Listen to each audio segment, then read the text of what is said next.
Hello everyone.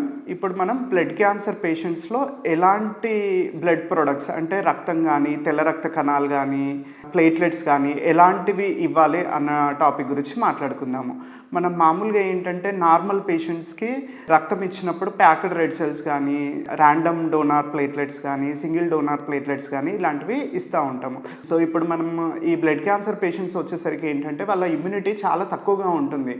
So మనకి ఈ blood ప్రొడక్ట్స్‌కి reaction వచ్చే అవకాశం గానీ, దాంట్లోంచి రకరకాల ఇన్ఫెక్షన్స్ వచ్చే అవకాశం గానీ ఎక్కువగా ఉంటుంది. సో మనం ఏంటంటే ఒక 2 స్పెషల్ ప్రికాషన్స్ తీసుకుంటాము బ్లడ్ ప్రొడక్ట్స్ ఎక్కిచ్చినప్పుడు. సో ఏంటి అంటే ఒకటి ఇర్రేడియేషన్ అనేది చేస్తాము. దీనివల్ల ఏంటంటే మన బ్లడ్ ప్రొడక్ట్‌లో ఉన్న డబ్ల్యూబీసీ అనేది మాక్సిమం వీలైనంత వరకి దాన్ని మనం ఇర్రేడియేట్ చేసి దాని ద్వారా వచ్చే ఇన్ఫెక్షన్స్‌ని తగ్గించగలము.